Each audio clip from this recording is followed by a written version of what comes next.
What other substance is openly designed to be as addictive as modern science will possibly allow it to be, and then fed to the population without warnings, without hesitation?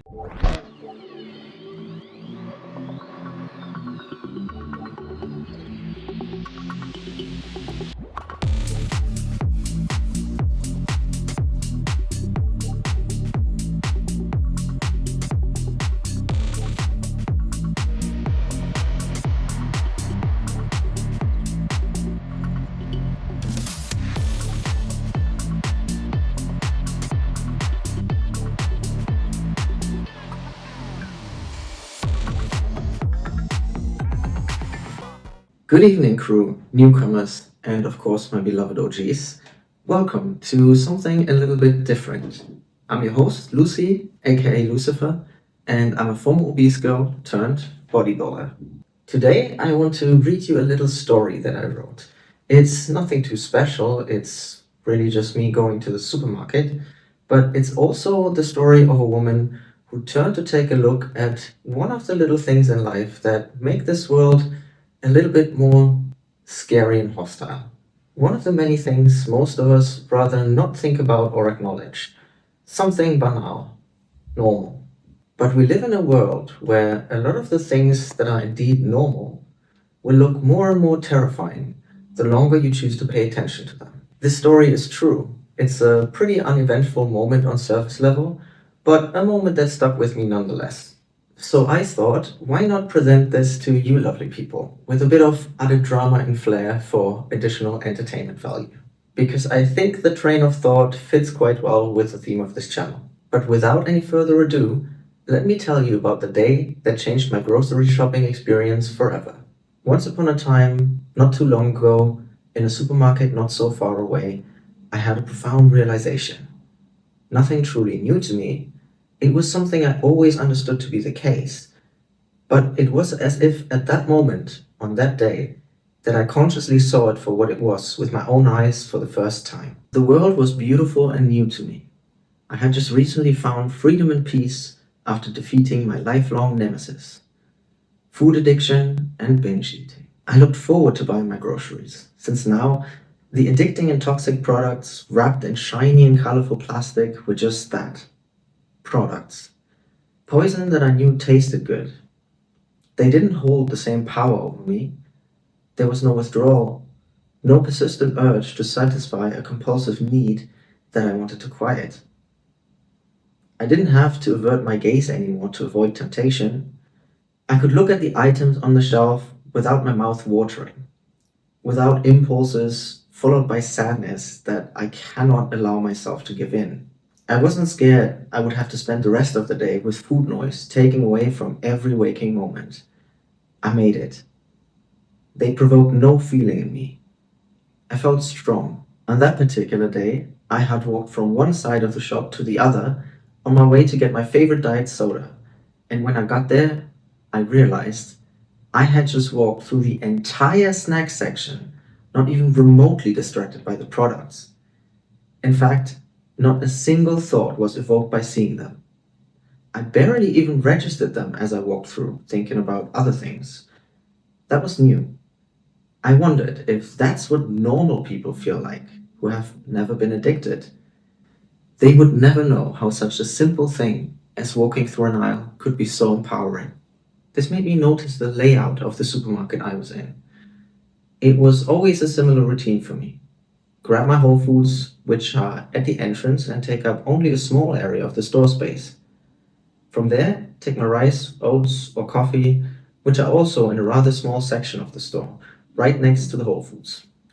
Then I will walk past many long aisles, all of which are stacked with various ultra-processed food-like products, to where I find the frozen vegetables, butcher, and fishmonger, which are also not taking up much space in the store. I never before paid attention to just how much store space is dedicated to items that aren't food, that can be harmful. Yes, in moderation, none of this is terribly bad, but neither is snow or MDMA if one were to take these things only every once in a while.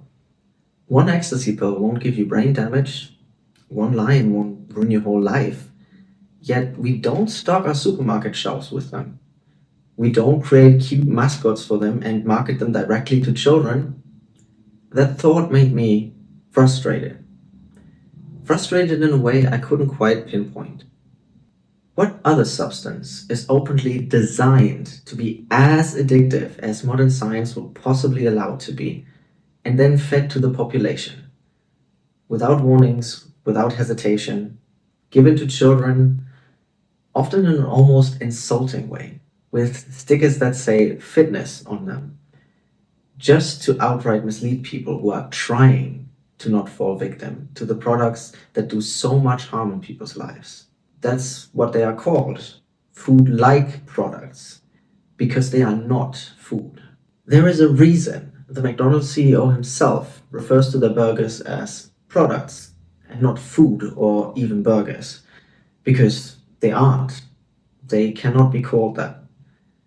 Knowing what I know now, I will happily die without ever laying hands on another McDonald's product. But back to the supermarket. We have built supermarkets, food stores, in which we barely sell any food at all. I stood there, looking at the plethora of people strolling around in this abusive, capitalistic hellscape as if it was normal. I felt like I had woken up out of a slumber I never knew I was in. This wasn't normal. What the hell is this? That we shelve our stores with one of the leading causes of death for our species and lead people to it with deceptive marketing, discounts, and glowing signs. Anything to create as many addicts as possible. It was sickening to think about, to look at. Right in front of my eyes, I watched the creation of future patrons of the medical system. They will buy pills, shots, and treatments to combat the effect of the things they buy here. They pay to put it in their body. They pay to get treated for it. It was so evil, sinister, kind of scary. At least smokers are generally aware of what they're getting themselves into, I thought. I felt like the main character in They Live. Like I finally saw something that was always in my point of view, but I never focused my eyes on. I was about to ask myself why nobody else is seeing this, how everyone is so calm about this, how this could ever have happened. But I remembered. Not too long ago, I was exactly the same. Before I ever knew that what I was consuming would become a problem. Nobody wants to believe that a bag of chips here and a chocolate there really can be so dangerous. The truth is hard to look at, hard to swallow, pun intended. I once had a conversation with my nail artist who thought he was going crazy because he felt like he was addicted to fast food. He wanted to stop ordering it, but he couldn't. His friends had told him that that's not possible. It's not possible to get addicted to food.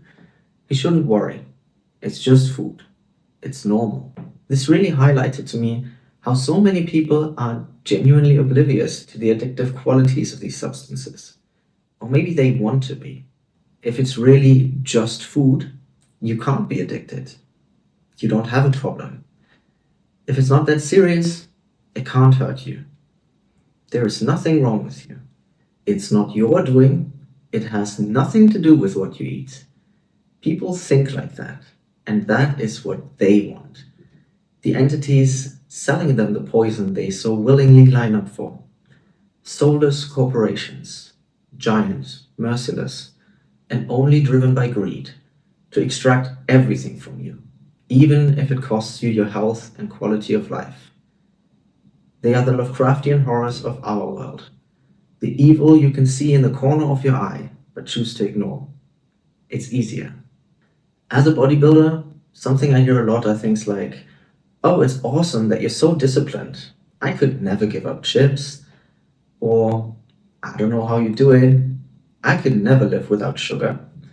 And it's always said with the same kind of delivery a smoker has when talking about the fact that he simply cannot give up the habit. It's acceptance. Acceptance and resignation to addiction. If you bring up to someone that kind of sounds like addiction, they often get defensive, maybe even angry. I don't think they know. I don't think they want to know. I don't think they even want to question. So I stood there with my shopping, taking in my surroundings. All these people, so accepting, so unfazed, like prey animal at a waterhole. The predators are right there. Do you not see them? I thought. How could the world ever come to this? How is any of this real? It's all so bizarre. A place we built to feed ourselves, and we fill it with poison. I noticed people's carts. I was never one to judge people for what they're buying or even paid attention to it. But then I couldn't help but see. They were filled almost in proportion to the distribution of the supermarket space. I saw heaps of toxic slop in almost every cart. We subsidized sugar to keep the slop cheap and the meat expensive, I thought. Who profits from having a weak, addicted, and frail populace? I was never one to subscribe to conspiracy theories, but at that moment, I was surer than ever that the private medical industry must at least be besties with the food conglomerates of the world. Saddening to think about. As these thoughts roamed through my mind, I saw a family walking past me towards the till. A very obese mother and father with their very obese son. Their cart full of the worst kinds of food-like products. The child snacking from an open Pringles can. I wanted to run over. I wanted to shake them. Wake up! But I just stood there, watching them wobble past in uncomfortably wide steps because their legs were forced apart by the excess adipose tissue. The child, I thought. All this discomfort, suffering, and in a lot of cases, even death eventually, all for the profit of faceless mega corporations. I felt angry. Angry at what specifically is hard to say. Maybe angry at us that we created a world that has led to this. A species that systematically exploits each other. What hope do we have against a system that lobbies to keep you unaware, that keeps you addicted, to make sure movements like fat acceptance convince you to look away, a system that wants you to pay for medicine because it's easier than fixing the root cause. But all hope is not lost. They say you vote with your wallet. As much power as these corporations have, as long as actual food is still in the stores, you have a choice.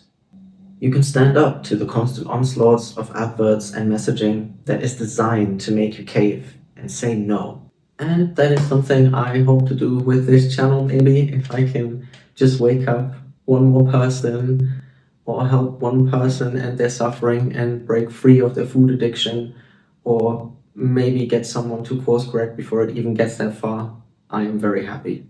And with that, I am going to end today's rambling session. Let me know if you like this storytelling type thing, because I have a lot more stories to tell if y'all are willing to listen to them. Also, tell me in the comments if you found any of this relatable. Have you ever fallen victim to marketing or the overwhelming urge to consume? Or have you ever struggled with food addiction? I would love to hear your experiences and stories. Put them down below. Before you go, if you would be so kind to hit that subscribe button, I would very much appreciate that. This channel is still very much in its infancy and it can use all the help it can get. Besides, our crew is still in need of some awesome and handsome crew members such as yourself. Join the ride. But for now, I'm gonna love you and leave you, and I'll see you next time. Bye bye! But it's also but we live in a world where... Meow! Meow! So do you want to sit on me or not? What? Meow! Do you want to read? What does this say? See, you can't read. Meow! I love you so much. Okay. So I thought, why not present it? Because I think the train of thought, yes, in moderation, none of this is terribly good. Yet we don't stock our supermarket shop. Yet we don't stock our yet we don't stop. Yet, guys, the audacity of someone who can't even read one sentence straight to do YouTube. Pray for me. To combat the or maybe they want to be. We subsidize social because I think the train of thought quit that changed my grocery shop. Nothing truly new to me.